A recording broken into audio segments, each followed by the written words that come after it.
Welcome to Adelisa Business Consultants, your accounting firm of choice.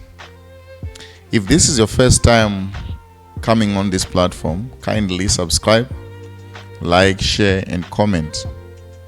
Today we want to discuss on what you need to know before you register a company in South Africa. Are you planning to register a company in South Africa but don't know where to start? Then this video is for you. Today's presentation will guide you through the company registration process in South Africa and explaining key requirements, the documents you need, some common mistakes to avoid. Whether you are a South African citizen, a foreign national, a startup entrepreneur, or an established business owner looking to formalize your operation, understanding the registration process is the first step towards building a compliant and successful business. At Adelisa Business Consultants, we specialize in company registration, CIPC services, CIPZ services, tax services, business compliance, immigration services, business advisory service across Africa, especially South Africa, Zimbabwe, and Zambia. So stay with us as we start. We are a registered accounting firm registered with SITE and CIBA. With SITE, we are registered as tax practitioners, and with CIBA as chartered business accountants in practice. We want to figure out some of the mistakes that many people make when they register their company, which maybe cause them to procrastinate, delay, or get discouraged, and would not want you to be one of those. What would we like you to learn today? We want to learn on the requirements to register a company. We want you to learn on the important documents that are needed and things that you don't need to forget when registering a company. There are different types of companies that you can register. First, you can register as private limited company, which is the most common company registration that many would register because they would want to make profit. You also can register a non-profit company, which is an NPC. You can register an NGO, you can register trust, you can register quite a number of variety of organization. If it's a government, it registers as a public company.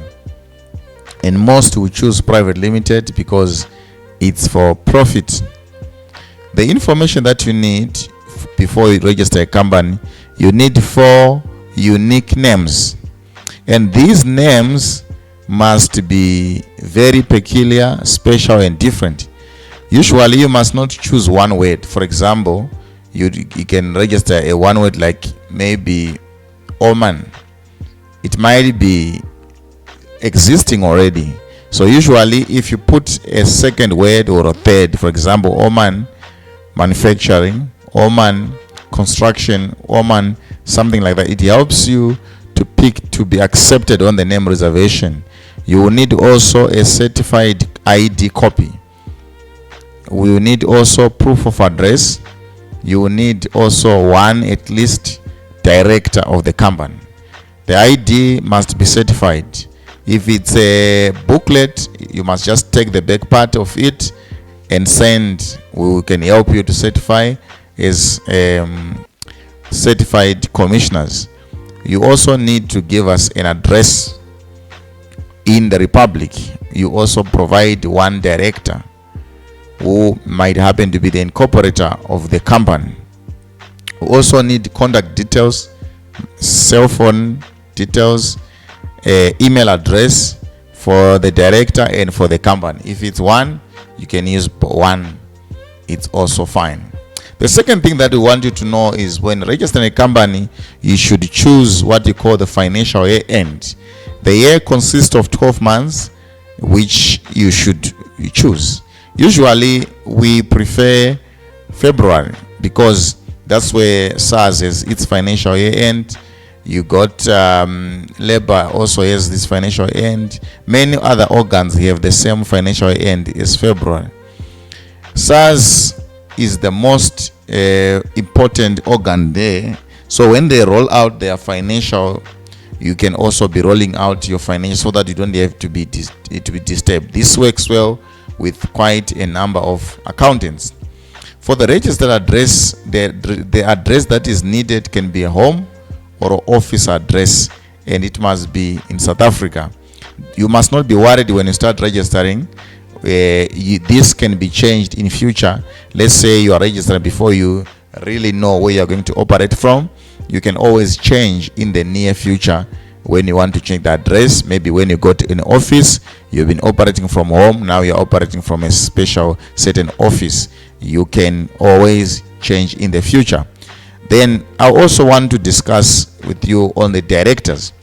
A director is the one that exists on the company. So there is a shareholder and there's a director. A director is not automatically a shareholder. One can be a director and not a shareholder.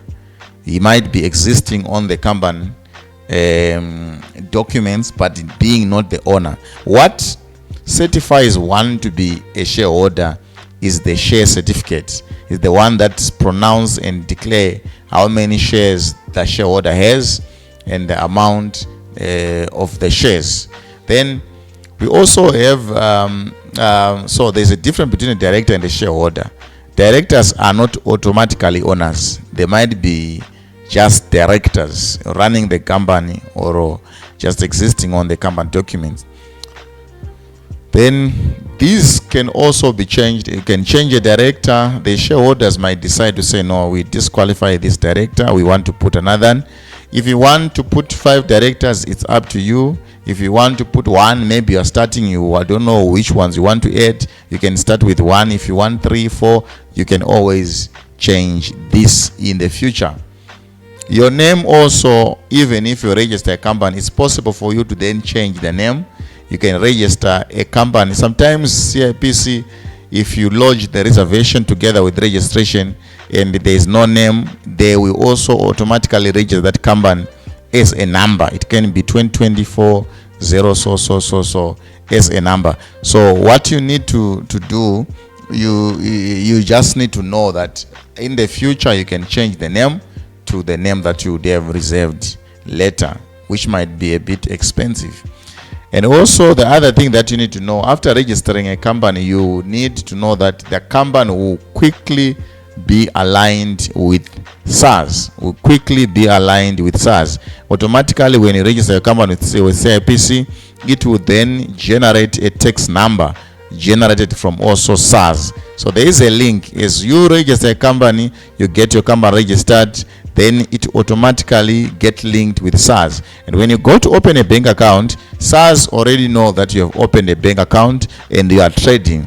For you to come back and say, I was not trading, SARS already know that you were trading. So when you register a company, there is the automatic generated document that comes to you. First one will be a CRR 14.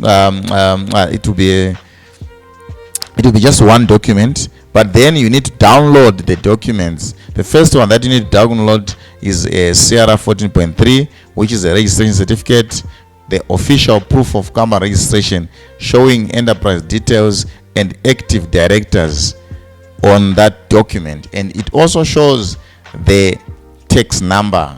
It also shows the company registration number. It shows the address of the company and the directors. This document is the major document that you usually use, even if requested by your clients, partners, to provide your company registration document. We also have a CRR 14.1, which is incorporator details, which shows the incorporator's details. The incorporator is the one that is the main that initiated the registration, that has been communicated, that has been appointed to work on behalf of other directors. The information, it shows the information of the incorporator who registered the company. They will have also the CRR 14.1 with director details, a list of many other directors and their personal official information in details, whether they be emails, whether there will be cell number, whatever it might be, they will be listed on the CRR 14.1A. We also have the CRR 15.1A, which is the Memorandum of Incorporation. This is the founding document that outlines the company rules, the structure, the governance, what to expect. For example, after registering the company, you need to know that you're going to submit other requirements like beneficial ownership, like the CIPC annual returns, which you submit at every anniversary of the company. We also have the welcome letter, official confirmation letter, provide company details and reference information. We also want you to know that after you get this document, you will be eligible to open your bank account. We know that there are many other banks that you can open your company bank account with. You can open with Absa, you can open with Standard Bank, you can open with many various, as long as your company has been registered. But if you are a foreign national, and you don't have a business permit at the moment, you can approach, we can assist you to make you engage with the First National Bank. They will help you to open a bank account as a non-resident account as you prepare to apply for a business permit, as you prepare to establish, because remember, you need to put your capital into the bank, you need to put inject capital for direct investment.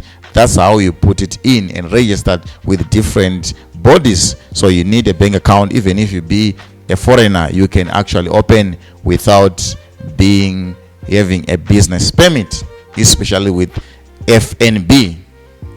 They will just need your ID. If you're a South African, you just need to produce your identity document and the CK document, your details, address, email address, phone number. Then they will quickly get you a business account. But if you're a foreigner, they will need your passport. They will need also to know that you've been in the country within 3 months. They will need a proof of residence within 3 months, so that they do a non-resident business account. The foreign national need, it's quicker than you think. As long as we help you, it will be very fast. At least I will just get you through to get the details. So this is much of the information that you need to know. For registering a company, you can also register even if you are not in the country, as long as you engage with us. If you are a foreigner, wherever you might be, you can just send your passport. You can send the payment for the company registration. Then we are able to assist you to register your company. It takes mostly 3 to 5 working days to do a reservation and company registration. So once you give us the full documents, your phone names, your identity documents, your email address, every detail that you request, then you make a payment. Within 3 to 5 working days, would have registered your company, and the bank account would take maybe around a day or 2. So you want you to stay tuned, because we'll be giving you more information here, maybe twice every week. We are committed to keeping you informed, empowered, and up to date. We give you valuable content, practical tips, updates, and business insights. You need to stay informed. Be the first one to know important changes and opportunities. And we want you to grow your business with information that helps you make better business decisions. Don't miss out on the new information that comes your way twice every week. So you must subscribe to stay connected. Your success is our mission. Here for the first time, kindly subscribe. Turn on your notification bells so you never miss an update. Thank you for being part of the community. And for the next video, you must be also waiting. We are going to speak about what you need to know about a study visa.